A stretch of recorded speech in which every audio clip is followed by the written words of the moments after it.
Sahabat semua, selamat pagi. Hari ini saya dengan Pak Roni Adikarya, seorang apa yang kita sebut sebagai digital nomad, warga Indonesia yang sering melanglang buana karena tuntutan profesi dan tanggung jawab karirnya. Pak Roni, selamat pagi. Selamat pagi Pak Ya, Am, apa kabar? apa kabar, Pak? Salam sehat. Wah, salam sehat. Ya, ya.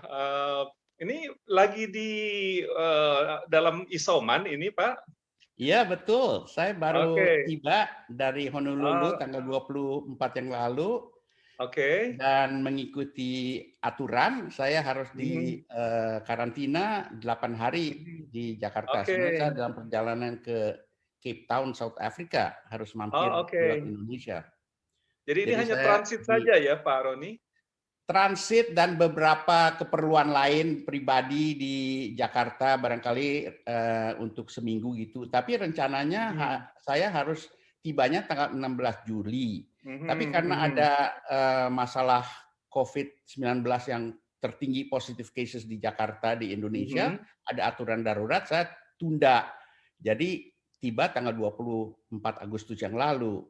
mhm, Jadi karena mhm. itu saya di sini harusnya ke Cape Town, tapi karena Oke. tertunda begini ada masalah untuk dapatkan visa untuk South Mhm. Africa. Oke. Ya, ya. Jadi sebenarnya perjalanan globalnya belum berhenti ya, Pak Roni ini? Sudah mulai Mas lagi, ma berhenti sekira setahun gitu, tapi Heeh. sudah mulai lagi ada banyak kegiatan mulai bulan Agustus ini sampai bulan Mhm, mhm. September ini banyak kegiatan. Oh, oke. Ya, ya. Ini menarik sekali ya, Pak Roni ya, tentang karir di, dalam, lingkungan global ya, di organisasi global. Ini Pak Roni bagaimana ceritanya nih bisa memulai karir atau dulu memulai karir di organisasi-organisasi global ini?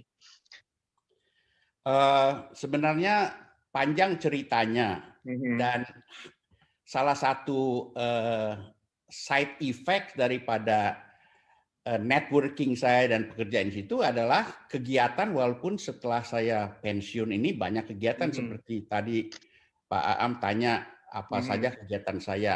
Saya mhm, sebenarnya harus memberikan keynote speech di Cape Town, South Africa mhm, tanggal 6. Tapi mungkin mhm. ini tidak bisa terjadi karena visanya tidak bisa dapat. Oke. Lalu saya di isoman di sini di Hotel Ritz-Carlton Mhm, 8 hari, mhm. tapi banyak pekerjaan di rumah di Oke. kamar ini. Misalnya saya harus menyiapkan 6 presentasi untuk 2 bulan ke depan ini. Sebenarnya 2 sudah. Yang satu untuk Cape Town, yang satu lagi untuk Gujarat Technical University di India, yang satunya Oke. lagi baru 3 hari yang lalu diminta Mhm, ke Wismar University di Jerman oleh mhm, Erasmus Plus Program of the European Union. Lalu juga mhm, di Universitas-Universitas Indonesia, mhm, saya akan bicara tanggal 10 Agustus tuh di Fakultas Psikologi sudah saya bicara Universitas Pancasila, mhm. ada temu ilmiah Oke. nasional, Pak Menko Mhm, Kominfo datang, ada mhm, 500 peserta, lalu tanggal 21 yang lalu Yayasan mhm. Ilomata itu juga Mmm. melakukan suatu webinar ada Iya, iya. hadirinnya ada 1.200 Mhm, peserta. mhm. Itu ada Iya, 3 iya, menteri iya. juga datang, Mhm. Kominfo, Pendidikan dan Kebudayaan Industri, Oke. dan juga nanti tanggal 5 Universitas Multimedia Nasional Oke. Nusantara juga akan minta saya bicara. Nah, jadi Wah, banyak luar walaupun biasa di nih tahanan rumah banyak kesibukannya, Pak. kerja. Iya. Lalu saya harus kembali lagi ke Honolulu tanggal 18 karena saya harus ke Oke, Hamburg tanggal 25 untuk bicara oke. di Wismar University itu. Jadi banyak Mhm, kegiatan-kegiatan seperti ini. Nah, ini mhm, adalah sebenarnya side effect ataupun impact dari mhm. networking saya selama Iya, bekerja di lembaga-lembaga internasional. Walaupun saya oke. sudah pensiun lebih dari 15 tahun sebenarnya. Wah, cukup lama pensiunnya padahal ya? Ya, ya. Tapi aktivitasnya tidak berkurang ya, masih terus melanglang buana. Cuma mungkin sekarang ada bagian juga untuk bekerja beraktivitas di Indonesia ya, Pak? Sejak 10 tahun yang lalu, itu banyak sekali saya melakukan public lectures di hampir 30-40 universitas. Ingat tidak yang pernah saya datang juga ke Trilogi waktu Pak Oh iya, iya, iya, betul, betul. Rektor, waktu Pak Asep masih Ya, rektor dulu ya kan. ya, Jadi betul. banyak di kegiatan Indonesia juga. Hampir semua universitas negeri yang penting-penting di kota-kota di luar Jawa Barat dan Jakarta juga saya banyak melakukan public lectures. Baik, baik. Oke, jadi kembali ke awal karir Pak di organisasi internasional ya, karena kan di catatan saya Pak Roni ini di PBB pernah, di World Bank pernah, gitu ya, terus kemudian bahkan di PBB 2 kali ya, setelah dari World Bank kembali ke PBB. Itu awal mula bisa berkarir di organisasi-organisasi besar internasional itu seperti apa Pak? Bagaimana Pak? Barangkali saya bicara mengenai yang Bank Dunia dulu ya, karena itu yang paling banyak impact-nya ya. Itu saya bekerja di Bank Dunia mulai dari tahun 1996. Kenapa saya ke Bank Dunia? Sebelum itu sebenarnya saya sudah 15 tahun di United Nations Food and Agriculture Organization (FAO) di PBB di bagian organisasi pangan dan makanan. Nah, di situ karir saya tuh mulai di Bangladesh sebagai project konsultan di sana 2 tahun di Bangladesh mulai tahun 81. Lalu saya pindah ke kantor pusat ke Roma. Di situ lama 14 tahun. Tapi karena saya itu dari sebagai wakil profesional, jalur profesional, bukannya jalur posisi pemerintah ya, bukannya sebagai nominasi dari pemerintah, saya tidak bisa naik terus ke atas, mandek itu setelah 10-12 tahun saya mandek di professional level P5 yang tertinggi gitu ya. Lalu nggak bisa kemana-mana lagi. Padahal saat itu saya baru usia barangkali 81, hampir 45 tahun. Usia yang lagi fit-fitnya itu ya. Ya saya mau kemana lagi gitu ya.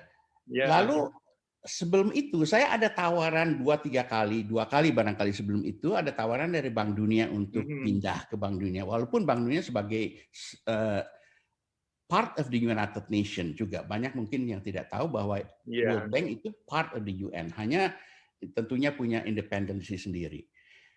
Tapi selama itu saya tidak mau pindah ke Bank Dunia karena saya punya program yang menarik yang bermanfaat sekali di FAO di Roma. Banyak kegiatan-kegiatan saya yang sangat memuaskan. Saya gunakan hanya kesempatan untuk pindah ke sana atau undangan untuk pindah sebagai leverage untuk meningkatkan posisi saya di FAO ya. Lalu tapi akhirnya tetap saja saya mandek di P5. Nah, akhirnya untuk ketiga kalinya saya diminta, akhirnya saya pindah ke Bank Dunia. Nah, saya pindah ke Bank Dunia karena apa? Karena ada tiga macam alasan sebenarnya. Yang pertama adalah bahwa di Bank Dunia saat itu ada presidennya yang namanya James Wolfensohn yang mengatakan Bank Dunia ini harus berubah strategi dan polisinya. Kita bukan saja bank yang memberikan uang, bukan investment bank. Tapi aset kita, leverage kita, niche kita adalah know-how. Pengalaman-pengalaman dari mengelola dan merancang proyek dan mengevaluasi proyek-proyek pembangunan. Bukan saja uangnya. Jadi tidak saja lending, tapi mestinya lending dan learning. Ya, tidak hanya memberikan uang, tapi uangnya nanti nggak bisa digunakan dengan baik karena tidak ada keterampilan untuk mengelola proyek. Karena itu Bank Dunia mengatakan kita ini tidak bisa kompetisi dengan big bank seperti Chase, seperti Bank of America, dan lain-lain yang memberikan dana begitu besar. Dan kompetisi edge kita adalah di bidang technical know-how. Karena itu dirubah Oke. strategi Bank Dunia itu bukannya bank investasi tapi Mhm. knowledge bank. Nah, itu yang menarik. Oke. Karena keahlian saya memang di bidang teknologi dan knowledge transfer, knowledge management, knowledge sharing, Hmm. knowledge brokering dan lain sebagainya. Mhm. Itu merupakan salah satu yang menarik. Nah, waktu Oke. saya di interview itu ada satu pelajaran juga. Waktu di Mhm. interview di lembaga-lembaga internasional ataupun di perusahaan-perusahaan, Mhm. sebaiknya kita itu jangan mengikuti kemauan mereka. Jangan Hmm. mengikuti kemauan term of reference. Ini yang kamu harus lakukan gitu. Saya Hmm. mempelajari dulu apa nih yang diperlukan oleh Bank Dunia, apa kelemahan-kelemahan Bank Dunia. Nah, waktu di interview, saya langsung tidak mau menjawab pertanyaan mereka. Saya langsung mengatakan, Mhm. kamu ini salah, program kamu ini nggak benar, ini masih Mhm. kekurangannya, ini barangkali yang bisa dilakukan untuk memperbaikinya. Nah, Hmm. saya berikan proposal apa yang ingin Mhm. saya lakukan kalau saya pindah ke Bank Dunia. Oke. Lalu itu yang diapresiasi. Oh gitu ya. Oke, jadi Oke, proaktif akhirnya sebenarnya ya. akhirnya Hmm. saya diberikan satu program dengan dana khusus dan lain sebagainya mengikuti keinginan saya. Itu salah satu Oke. cara. Dan itu saya belajar sebelumnya di lembaga yang lebih birokratis daripada Bank Dunia, yaitu di PBB, di FAO selama saya bekerja 15 tahun. Jadi semua itu Oke. ada kiatnya bahwa ada pengalaman-pengalaman sebelumnya yang harus Hmm. kita apply Iya. untuk mendapatkan sesuatu yang lebih baik dan lebih sempurna. Mhm. Nah, itu Mhm. Mhm. leveraging yang saya sebut itu Mhm. leveraging itu penting.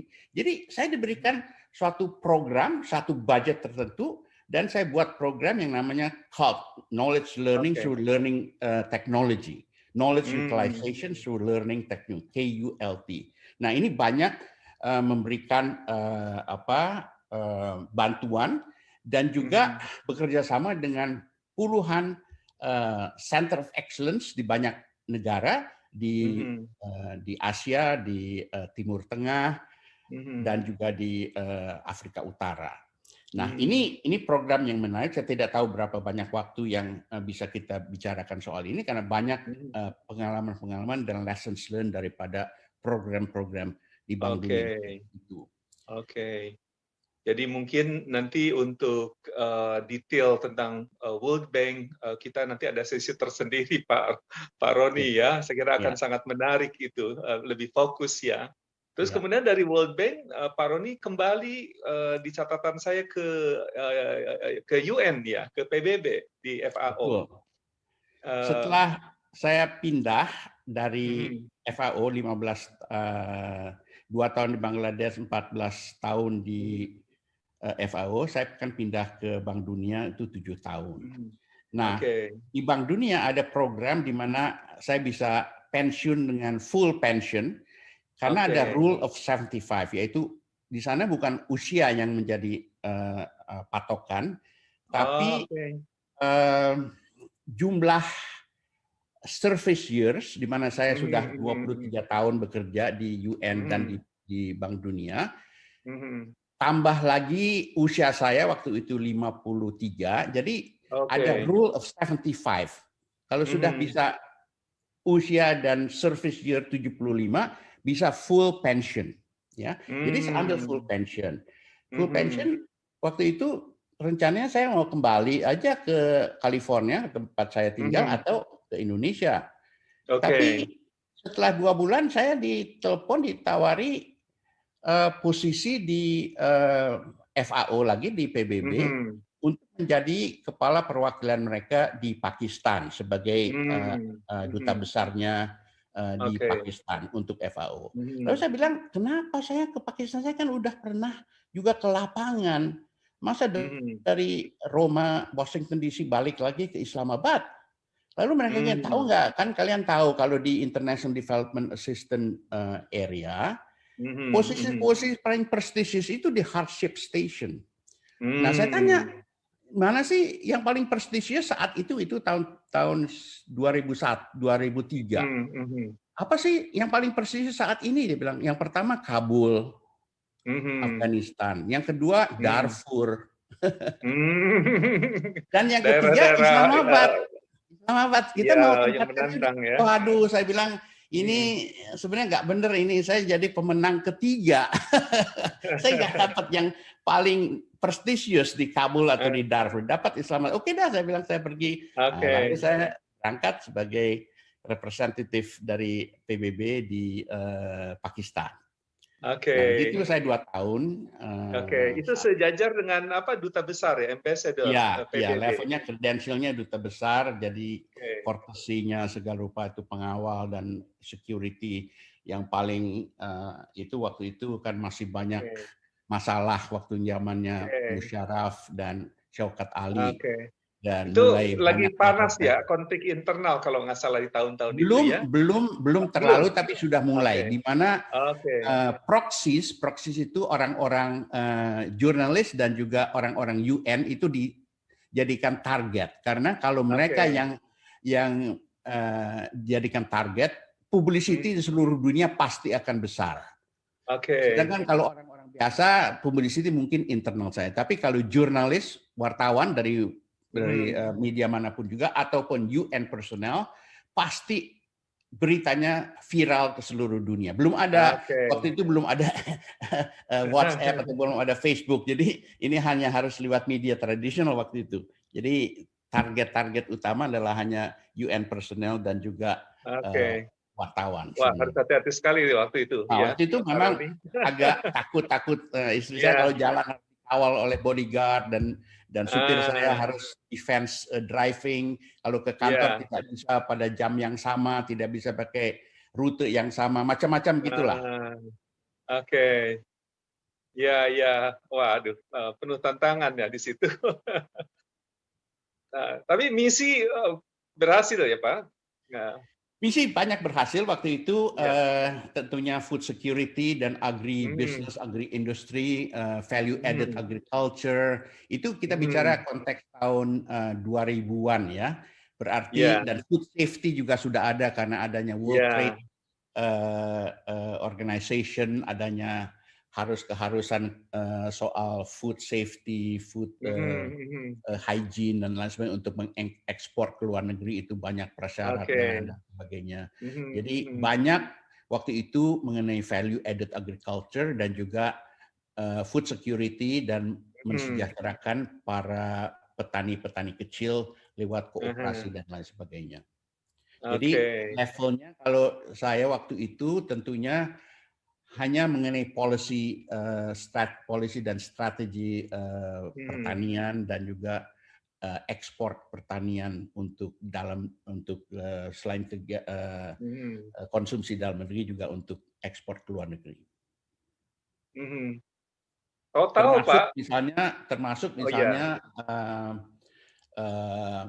barang-barang atau misalnya sapi halal dan semua makanan-makanan untuk ekspor ke negara-negara Muslim di sekitar Middle East dan juga ke tempat-tempat lain. Itu niche daripada Pakistan saat itu. Baik, dengan begitu banyak penugasan, Pak, yang Bapak terima ya di 2 organisasi internasional ini, total penempatan kalau bicara tempat atau lokasi, ada berapa lokasi ya Bapak pernah bekerja ya semenjak bekerja di 2 organisasi itu?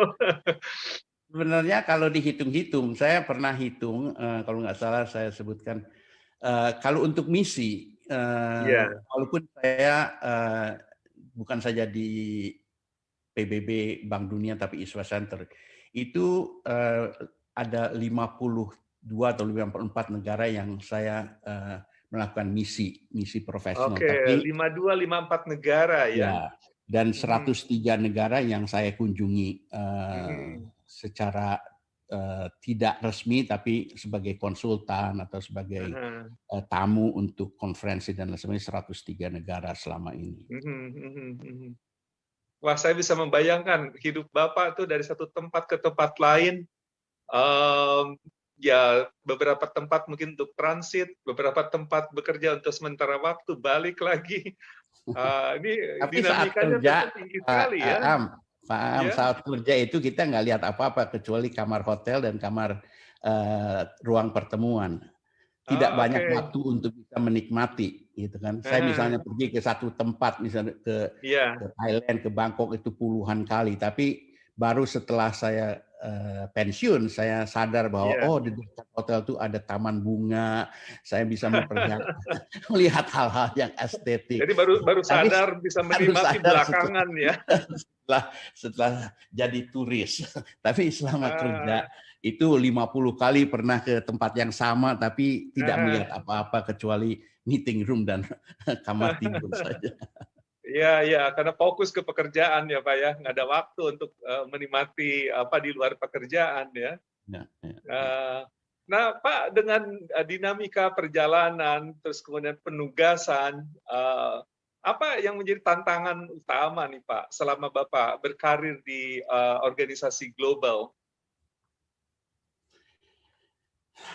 Banyak, tapi boleh saya bicarakan soal yang mungkin bisa jadi pelajaran bagi Iya, generasi muda dan lain sebagainya. iya, Tentu saja kalau bicara mengenai karir di mhm, global organization itu oke, ada klisenya, ya kan? Ada mhm, klisenya mhm, yaitu saya mau membantu sesama mhm, pembangunan supaya merata di mhm, seluruh dunia dan lain iya, sebagainya. Tapi sebenarnya yang lebih penting adalah mhm, kesadaran bahwa kalau kita bekerja sebagai katakan saja orang yang diminta memberikan nasihat ataupun mhm, konsultasi, mhm, itu jangan melakukan kesalahan-kesalahan seperti yang saya dan banyak kawan-kawan di generasi angkatan katakan saja 20-30 tahun yang lalu, di mana oke. kita itu Pernah kalau juga ya datang ke mengalami satu tadi negara. melakukan kesalahan-kesalahan ya? Oh banyak, banyak. Zaman dulu kan development konsep kita salah konsep ya. Mhm, Di mana mhm. kita jadi konsultan, kita yang melakukan segala rupanya. Oke. Eh, Lalu akhirnya apa yang terjadi dari yang disebut dependency syndrome. Di mana Mhm, sebenarnya para konsultan-konsultan internasional itu mhm. sebenarnya hanya mencari peluang untuk bisa kerja lagi, ya kan, Iya. datang lagi gitu kan. Nah, ini Ah, masalahnya. Tapi juga ada kesalahan dari sisi counterpartnya, lokalnya, karena mhm. mereka memang terbiasa keenakan gitu. Karena ini Mmm, yang kerja, yang konsultannya kita nggak kerja, iya, tapi iya. akhirnya kreditnya untuk mereka gitu kan. Semua Mmm, diatur, tapi tidak ada mhm. sense of belongingness. Sulit untuk melakukan sustainability dari program itu Oke. sendiri karena itu bukan program dia, dia Mhm, tidak punya peran serta. Nah, mhm, tidak ada teknologi transfer. Ini yang terjadi 30-40 tahun yang lalu. mhm, Nah, kita baru sadari sekitar tahun 90 tahun 90-an atau mhm, masuk ke tahun 2000-an bahwa harus mhm, berubah cara kerja mhm, daripada paradigma international development assistance mhm, di mana harus lebih banyak participatory, harus lebih banyak mhm, mereka yang gunakan, kita hanya menjadi memberikan stimulus saja dan mhm. tidak memberikan solusi tapi memberikan Oke, what to think about, ya, what to think oke. about kepada mereka dan juga tentunya memberikan sedikit arahan dan Mhm, lain sebagainya. mhm, mhm, Tapi itu yang harus dilakukan. Yang kedua adalah mhm, bahwa di apa kepentingan kita bagi orang-orang yang menjadi advisor dan juga mhm. mewakili lembaga-lembaga internasional itu, ya, yang bagi saya Oke. yang penting adalah networking. Networking Mmm, di mana kita bisa saling belajar, kita bisa oke, saling misalnya bekerja sama bukan saja secara profesional tapi secara sosial. Saya banyak kawan-kawan oke. yang sampai sekarang kita masih berhubungan walaupun sudah Mhm, kita retire dan lain sebagainya karena mhm. banyak social bonding, social Mmm, interaction selama itu di mhm, mana kita terus bersilaturahmi mmm. walaupun sudah 10-20 tahun kita pensiun. Iya, Nah, networking ini tadi yang saya hubungkan lagi, walaupun saya sudah mhm, pensiun, saya tetap masih banyak diundang kemana-mana ke mhm. seluruh dunia, di Eropa Timur, Iya, Afrika, mhm, di mhm, Timur Tengah, selalu hampir 4-5 kali saya diundang ke mhm. berbagai tempat. sampai sekarang itu masih banyak undangan-undangan dari network yang sama, walaupun barangkali masih ada yang lebih muda ya, yang karena itu waktu itu masih jadi staff mereka, tapi mereka hanya mengenal saya, tapi masih ingat saya dan lain sebagainya. Itu masih terjadi. Jadi banyak sekarang masih kegiatan-kegiatan, walaupun sekarang saya mengajukan kalau saya jadi konsultan ada dua kondisi. Satu, tidak buat report, tidak mau tulis report, no report writing. Yang kedua, tidak execution, hanya saya ini jual angin, katakan saja, ya, jual angin, dan juga hanya dongeng saja, pengalaman dan lain sebagainya. Ya, itu banyak lesson learn, Pak. Iya, tapi paradigma berubah sejak 5 tahun, 10 tahun yang lalu. Sekarang ini saya ini bukan menjadi advisor lagi, saya yang belajar dari generasi muda. Apa yang saya pelajari, apa yang lesson yang saya 20, 30, 40 tahun lalu, sekarang sudah usang, sudah tidak relevan. Ya, saya diminta misalnya jadi mentor untuk YESALI program, Young Southeast Asian Leadership Initiative, dari program waktu itu di banyak tempat. Ternyata bukan saya yang jadi mentor. Saya yang belajar daripada anak-anak muda yang punya startup, ya kan? Itu 30 orang startup dari Southeast Asia. Saya yang belajar banyak sekarang anak-anak muda yang lebih qualified. Itu mereka lebih canggih ya, Pak. Mengenai apa yang diperlukan di masa depan, bukan masa depan, dalam waktu 3 tahun, 5 tahun lagi, di new changing market requirements, keperluan kompetensi baru di disrupted areas, yang sekarang startupnya kan semua di bawah 30 tahun. Para senior di universitas misalnya itu tidak mengerti mengenai hal-hal tatanan ekonomi baru kita. Misalnya katakan saja mereka bicara soal konsep crowdfunding, crowdsourcing, big data analytics, gitu kan. Lalu kaptologi, yaitu bagaimana komputer bisa memanipulasi otak kita.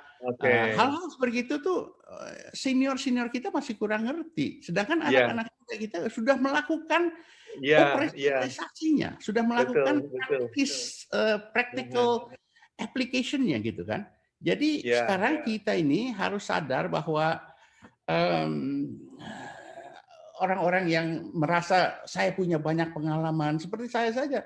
Saya itu pengalaman saya sekolah di Stanford, kerja di Bank Dunia, kerja di Harvard, sebenarnya tidak ada lagi value-nya kalau saya tidak belajar hal-hal baru, the disruption area, market needs, dan kompetensi yang diperlukan untuk karir-karir baru, dan bukan karir-karir yang safe occupation seperti jadi dokter, jadi engineer, arsitek. Itu semua old fashion type of occupation yang sudah banyak kompetisinya. Harus kita carikan suatu niche di mana profesi baru dan kompetensi dan skill set apa yang diperlukan. Dan itu universitas harus merubah kurikulum, merubah cara mengajarnya dan lain sebagainya.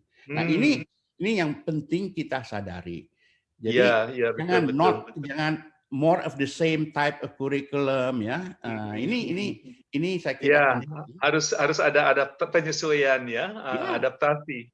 Ya, dan sekarang semua orang harus belajar, kita bicara adanya internal addiction disorder, ada infobesity, ada post-truth inoculation theory dan belief immunization. Nah, ini untuk menjadikan masyarakat kita komunikator yang cerdas, di mana tidak percaya sama hoax. Itu banyak, ada cara-cara baru untuk menanggulangi hal itu.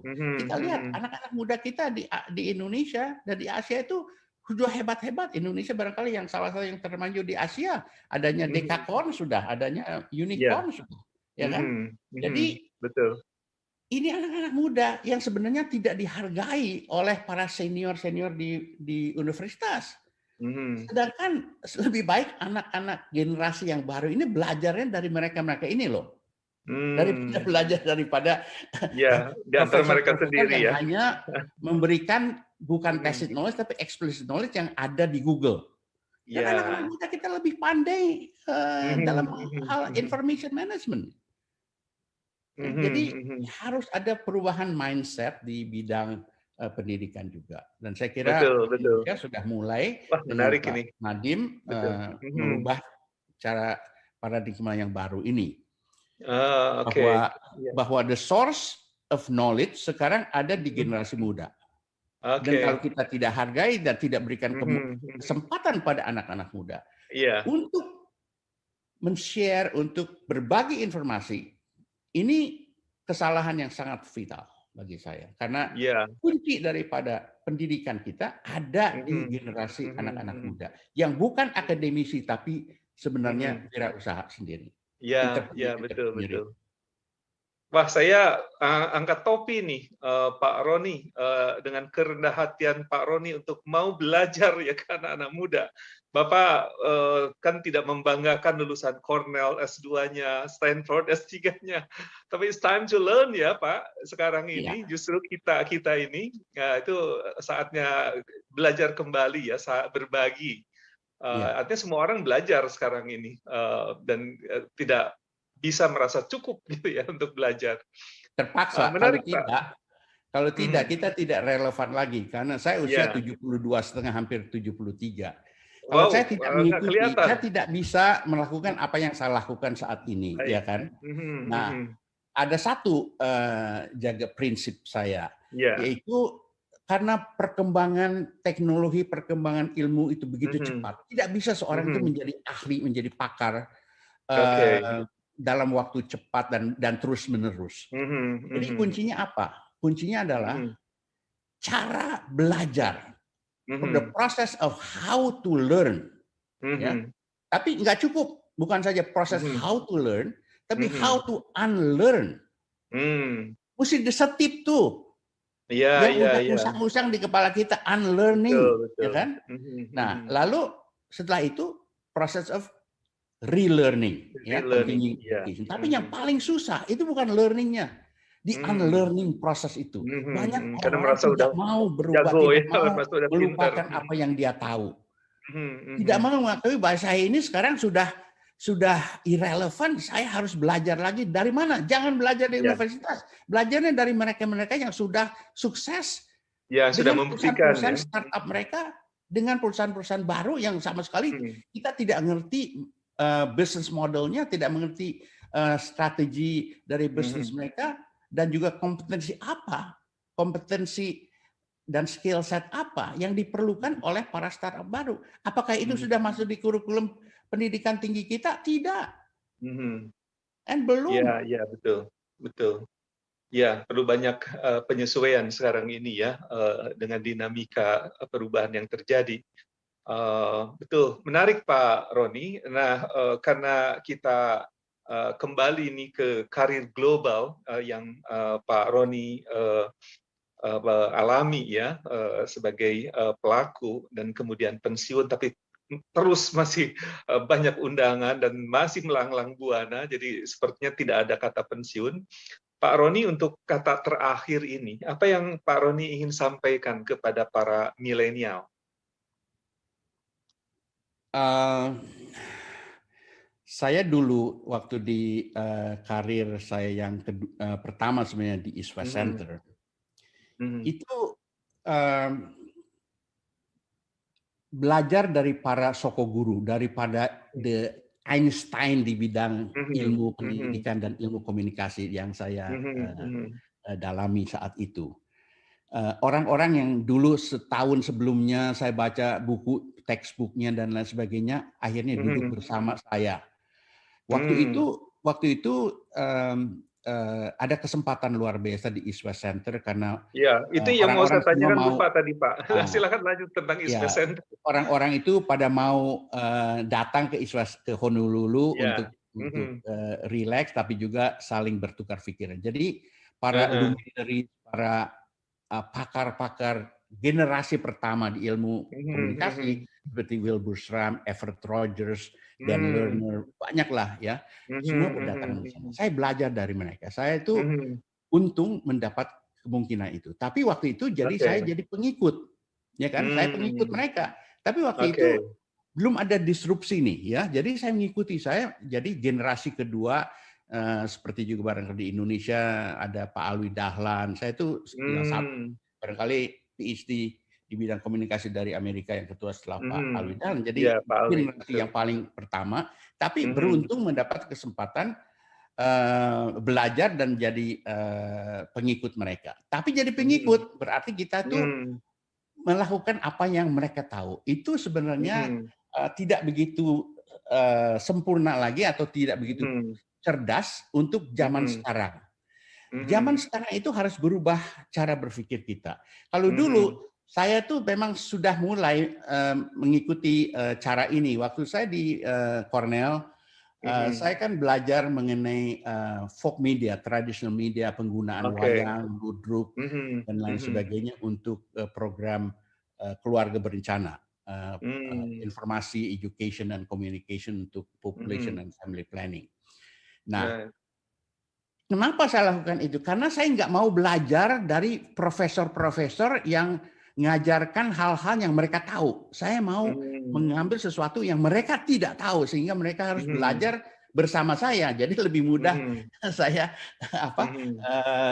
berkomunikasi dengan mereka. Jadi saya yang sebenarnya lebih tahu dari mereka kan. Nah, jadi apa itu maksudnya? Itu adalah mencari niche, mencari suatu bidang yang unik yang kita sendiri tahu, sedangkan banyak orang lain tidak tahu atau belum banyak orang melakukan hal itu. Jadi tidak begitu banyak kompetisi. Begitu juga cara belajar. Cara belajar saya seperti itu.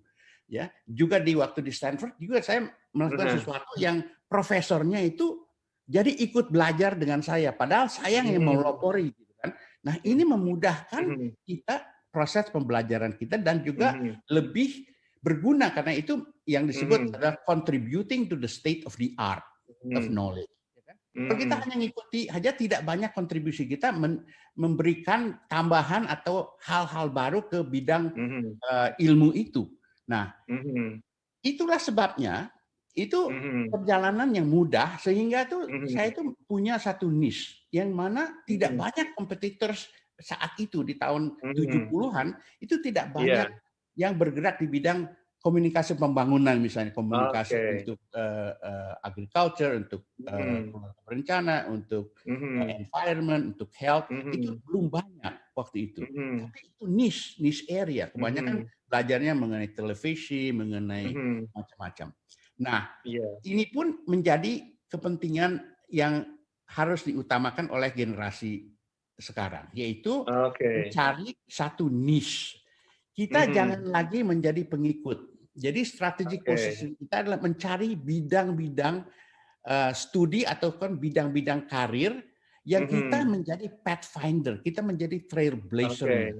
Jangan more of the same. Jangan lagi di bidang komputer programming untuk puluhan ribu orang di situ. Di engineering sudah banyak sekali. Tapi carilah bidang-bidang yang diperlukan, misalnya cyber security, cyber forensik, ya kan, macam-macam gitu. Ya, jadi mencari suatu bidang yang niche, suatu bidang yang jangan ikut arus kebanyakan ya.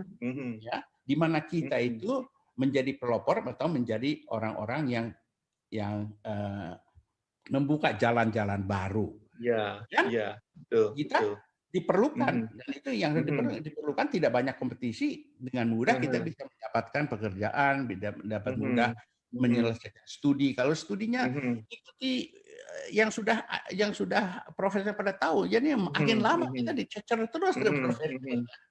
Karena mereka tahu dari kita. Jadi hal-hal seperti ini cara merubah cara pandang kita mengenai apa yang diperlukan 5 tahun ke muka. Jadi niche saja bukan tidak cukup, tapi juga visioning mengenai apa sih industri yang akan terjadi 5 tahun lagi. Ini adanya banyaknya disrupsi. Disrupsi itu merubah tatanan ekonomi, tatanan sosial, tatanan politik. Nah, kita harus pandai melihat apa yang akan terjadi 5 tahun lagi. Bangun kecakapan melihat masa depan ya, Pak. Jangan ikuti apa yang terjadi sekarang. Ini akan berubah. Tidak akan lagi ada banyak bank, tidak akan lagi banyak adanya travel agency, macam-macam. Nah, banyak perubahan-perubahan seperti itu kan. Nanti apa yang diperlukan dengan adanya artificial intelligence, adanya robotics, apa yang job, apa yang displaced, apa yang harus kompetensi apa yang diperlukan oleh para startups yang baru-baru itu, ya kan? Coba lihat aja perusahaan-perusahaan baru kita kan lain itunya, keperluan kompetensi daripada SDM-nya kan lain itu. Betul, betul. Jadi harus cari sesuatu yang baru. Jadi yang penting lagi adalah kita harus speak up. Itu saya katakan tadi, anak-anak muda ini biasanya dianggap remeh oleh para senior. Padahal anak-anak muda ini banyak punya bukan insting, tapi juga sudah realistis. Saya ini melihat perkembangan baru. Mereka tahu saya mau kerja ini, tapi adanya banyak generational conflict. Banyaknya ada permasalahan antara orang tua dan anak-anak. Orang tua mau safe occupation anaknya supaya jadi dokter, jadi engineer. Padahal mereka nggak ngerti bahwa ada banyak karir-karir baru yang anaknya lebih tahu, lebih ngerti caranya karena mereka terekspos oleh internet dan cara mereka belajar dan cara mereka bernetwork dengan peer group mereka. Nah, ini merupakan suatu masalah di mana generasi yang lebih senior itu masih merasa dia yang paling tahu, sedangkan anak muda yang tahu tidak diberi kesempatan untuk mengekspresikan mengekspresikan apa yang mereka inginkan sehingga tidak adanya ke compatibility itu. Nah, generasi senior itu harus memberi kesempatan juga, dengarkan, belajarlah dari anak-anak muda yang sudah luar biasa sekarang cara berpikirnya. Sudah banyak ide-idenya. Nah, mereka itu yang harus dijadikan narasumber. Jangan undang orang-orang seperti saya yang sudah senior-senior yang sudah sebenarnya tidak begitu banyak relevansinya lagi saat ini. Undanglah, coba lihat kalau sekarang di webinar tuh sedikit sekali anak-anak muda dari startup company yang diundang kok. Semua tuh orang-orang terkenal atau profesor-profesor yang belum tentu bisa meresapi perubahan zaman saat ini, di mana anak-anak muda, generasi disruptor ini, mereka lebih tahu. Itu terjadi bukan di Indonesia saja, tapi di banyak negara, termasuk di Amerika pun begitu. Ya. Jadi generation creep, ya.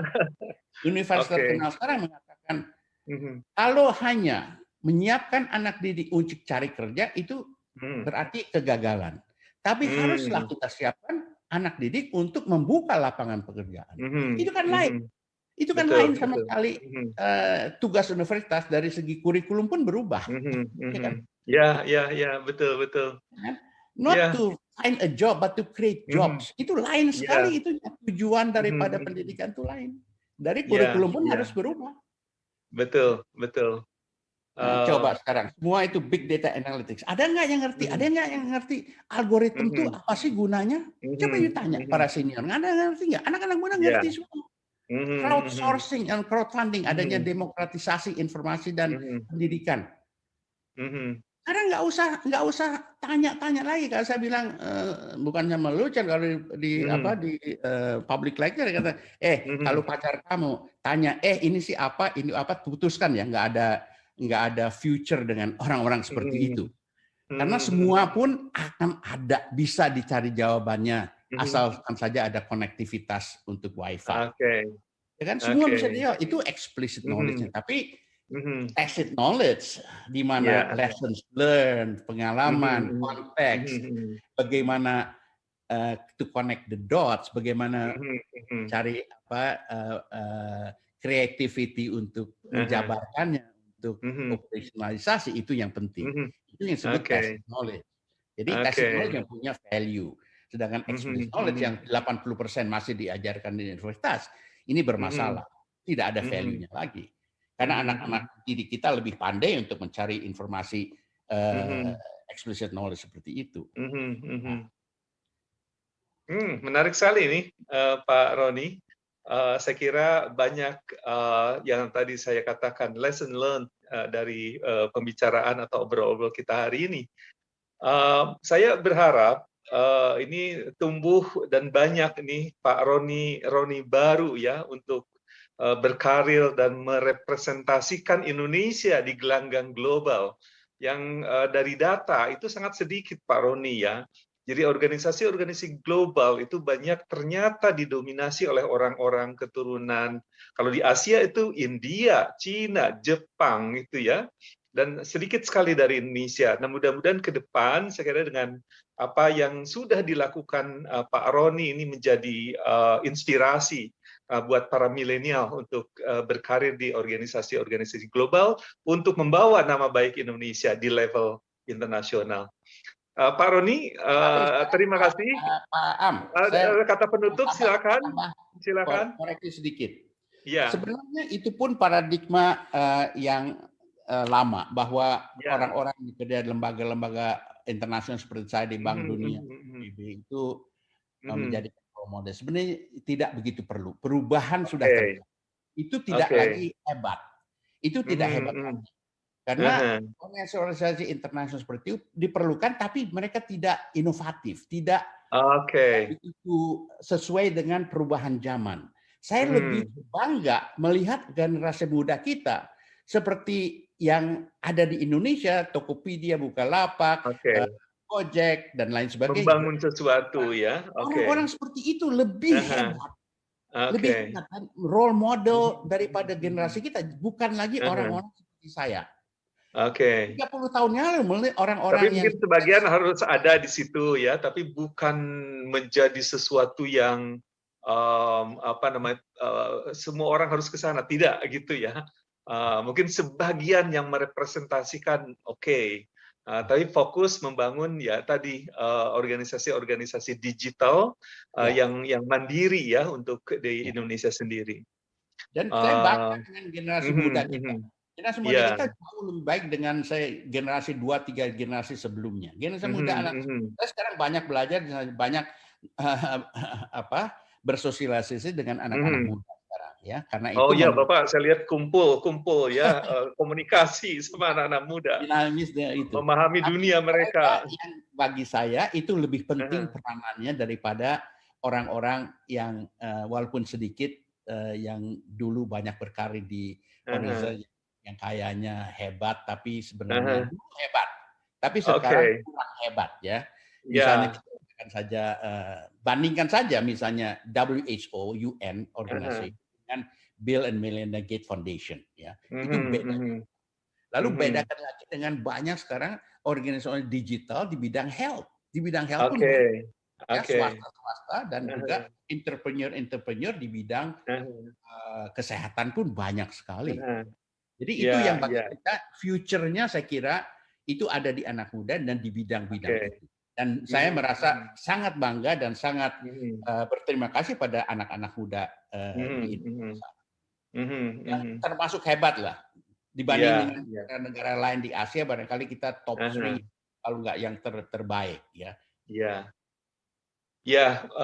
Terima kasih Pak Roni. Bapak sudah merangkul anak-anak muda karena mereka lah masa depan kita semua ya.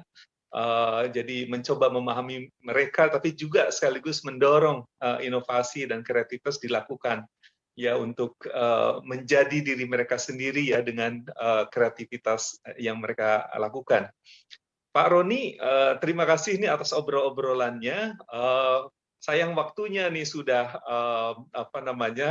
selesai kita set up.